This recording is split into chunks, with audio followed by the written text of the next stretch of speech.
Morning. How are you? It's been great, hasn't it? I've been blown away by the whole thing. In fact, I'm leaving.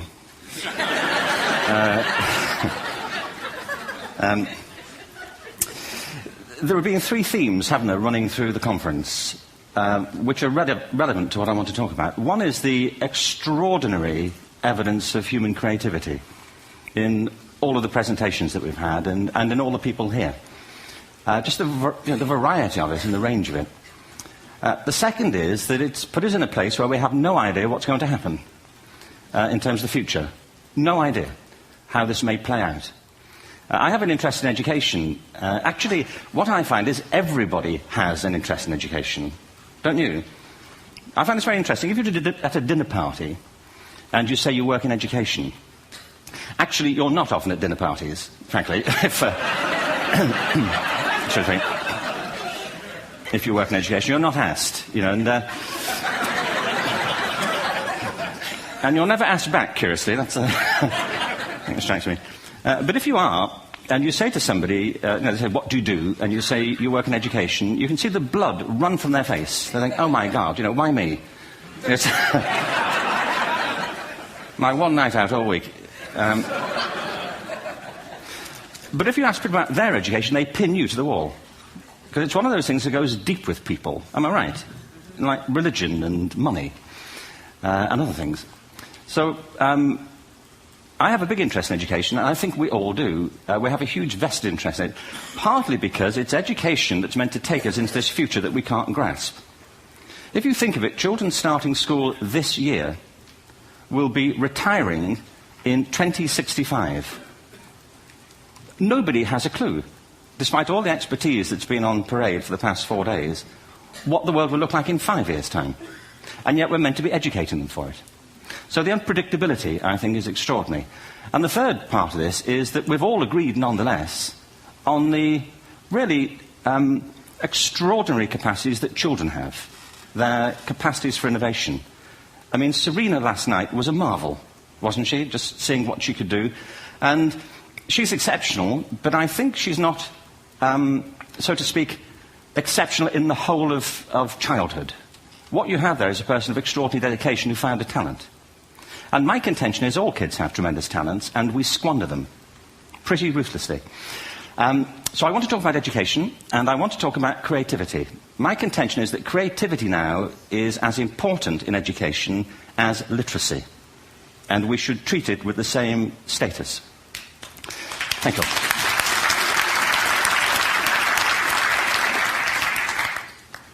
That was it, by the way. Thank you very much. So, 15 minutes left. Well, I was born... No, I had a great story recently, I love telling it, of a little girl who was in a drawing lesson. She was 6, and she was at the back drawing, and the teacher said, this little girl hardly ever paid attention. And in this drawing lesson, she did. And the teacher was fascinated. She went over to her and she said, what are you drawing? And the girl said, I'm drawing a picture of God. And the teacher said, but nobody knows what God looks like. And the girl said, they will in a minute.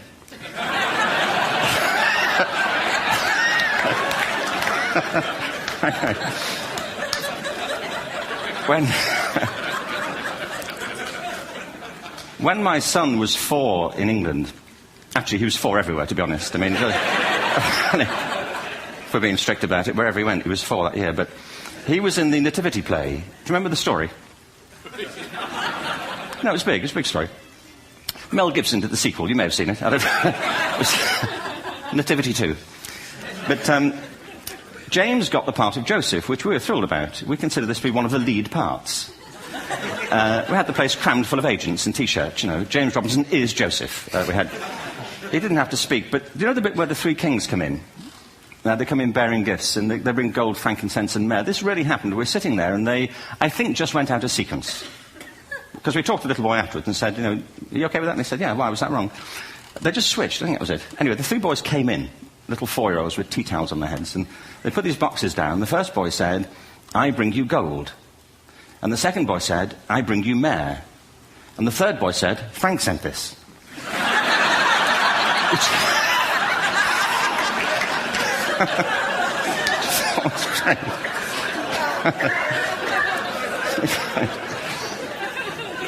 What these things have in common, you see, is that kids will take a chance. If they don't know, they'll have a go. Am I right? They're not frightened of being wrong. Now, I don't mean to say that being wrong is the same thing as being creative. What we do know is, if you're not prepared to be wrong, you'll never come up with anything original. If you're not prepared to be wrong. And by the time they get to be adults, most kids have lost that capacity. They have become frightened of being wrong. And we run our companies this, by the way. We stigmatize mistakes. And we're now running national education systems where mistakes are the worst thing you can make. And the result is that we are educating people out of their creative capacities. Picasso once said this. He said that all children are born artists. The problem is to remain an artist as we grow up. I believe this passionately, that we don't grow into creativity, we grow out of it. Or rather, we get educated out of it. So why is this? I lived in Stratford-on-Avon until about 5 years ago. In fact, we moved from Stratford to Los Angeles. So you can imagine what a seamless transition, this was from LA. Actually, we lived in a place called Snitterfield, just outside Stratford, which is where Shakespeare's father was born. Are you struck by a new thought? I was. You don't think of Shakespeare having a father, do you? Do you? Because you don't think of Shakespeare being a child. Do you? Shakespeare being 7. I never thought of it. I mean, he was 7 at some point. He was in somebody's English class, wasn't he? Do you understand? Really? How annoying would that be?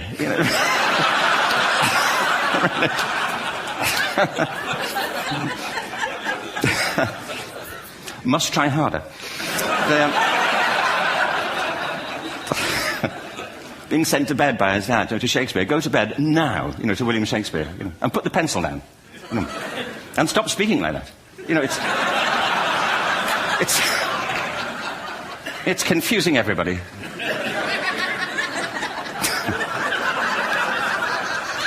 Anyway,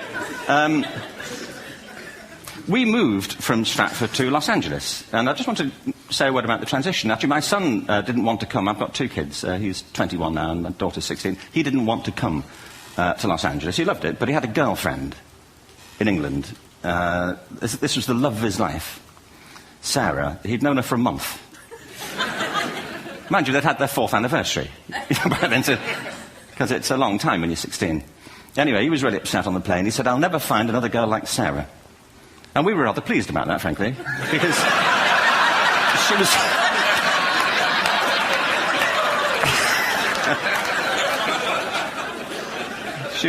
she was the main reason we were leaving the country.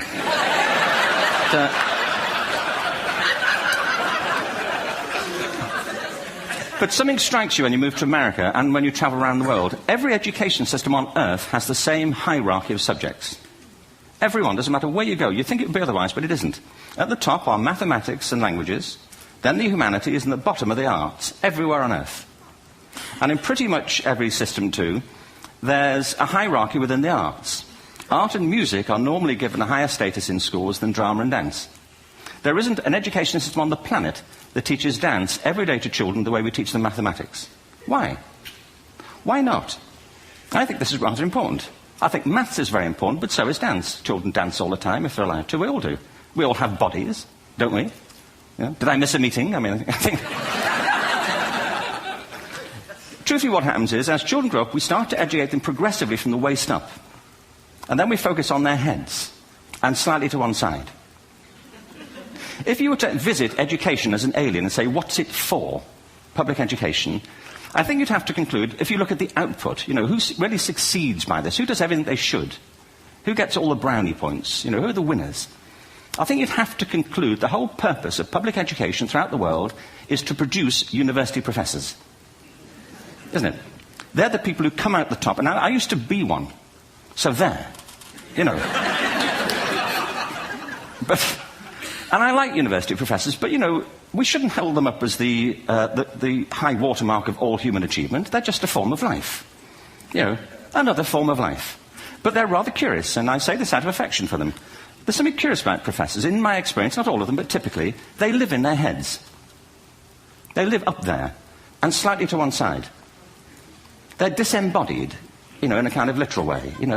They look upon their body as a form of transport for their heads. It's... Don't they? It's a way of getting their head to meetings.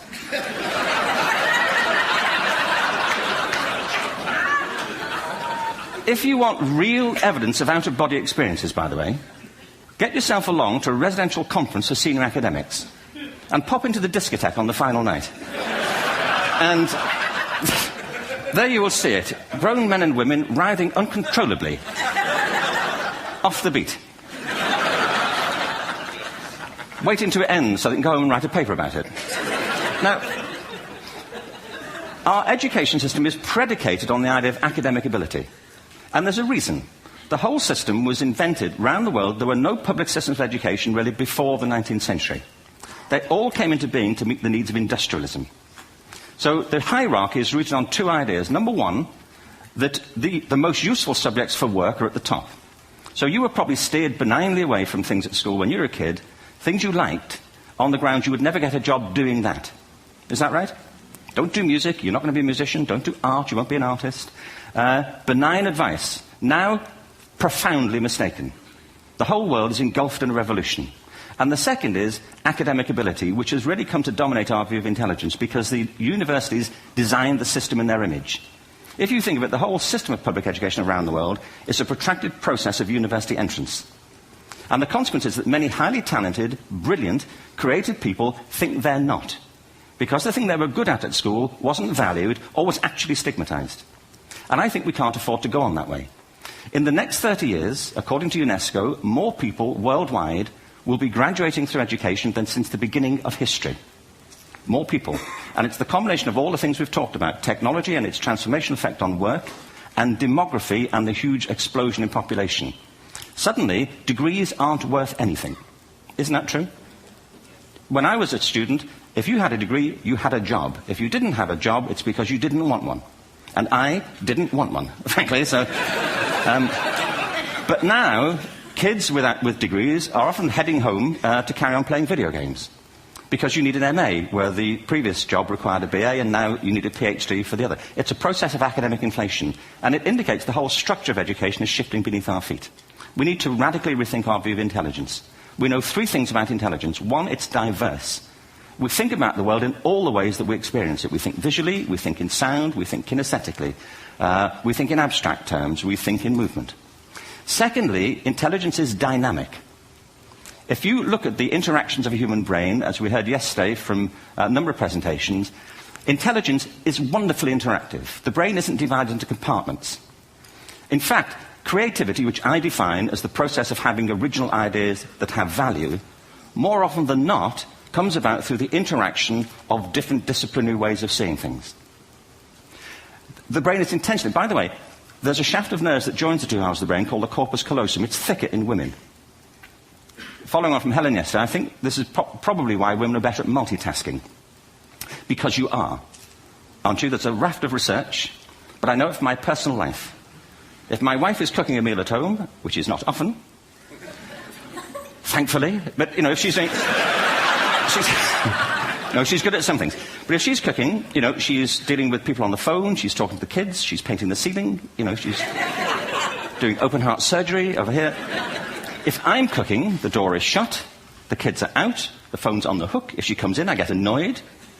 I say, Terry, please, I'm trying to fry an egg in here.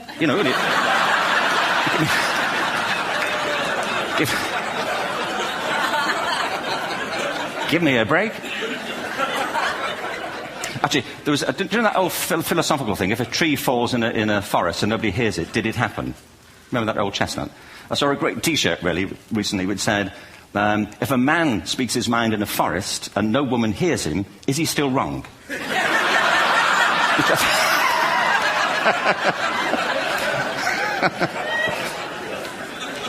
And the third thing about intelligence is it's distinct. I'm doing a new book at the moment called Epiphany, which is based on a series of interviews with people about how they discovered their talent. I'm fascinated by how people got to be there. It's really prompted by a conversation I had with a wonderful woman who most people have never heard of. She's called Gillian Lynn. Have you heard of her? Some have. She's a choreographer, and everybody knows her work. She did Cats. and Phantom of the Opera. She's wonderful. I used to be on the board of the Royal Ballet in England, as you can see. And anyway, Jill and I had lunch one day. I said, how'd you get to be a dancer? And she said it was interesting. When she was at school, she was really hopeless. And the school in the 30s wrote to her parents and said, we think Gillian has a learning disorder. She couldn't concentrate. She was fidgeting. I think now they'd say she had ADHD. Wouldn't you? But this was the 1930s, and ADHD hadn't been invented, at this point, so it wasn't an available condition. People weren't aware they could have that. Anyway, she went to see this specialist. So this oak-panelled room, and she was there with her mother, and she was led and sat on this chair at the end, and she sat on her hands for 20 minutes while this man talked to her mother about all the problems Gillian was having at school. And at the end of it, because she was disturbing people, her homework was always late and so on, little kid of 8, in the end, the doctor went and sat next to Gillian and said, Gillian, I've listened to all these things that your mother's told me. I need to speak to her privately. So he said, wait here, we'll be back. We won't be very long. And they went and left her. But as they went out the room, he turned on the radio that was sitting on his desk. And when they got out the room, he said to her mother, just stand and watch her. And the minute they left the room, she said she was on her feet, moving to the music. And they watched for a few minutes, and he turned to her mother, and he said, Mrs. Lynn, Gillian isn't sick. She's a dancer. Take her to a dance school. I said, what happened? He said, she did. I can't tell you how wonderful it was. We walked in this room, and it was full of people like me. People who couldn't sit still. People who had to move to think. They did ballet, they did tap, they did jazz, they did modern, they did contemporary. She was eventually auditioned for the Royal Ballet School. She became a soloist. She had a wonderful career at the Royal Ballet. She eventually graduated from the Royal Ballet School, found her own company, the Gillian Dance Company, met Andrew Lloyd Webber. She's been responsible for some of the most successful musical theatre productions in history. She's given pleasure to millions, and she's a multi-millionaire. Somebody else might have put her on medication and told her to calm down. Now, I think...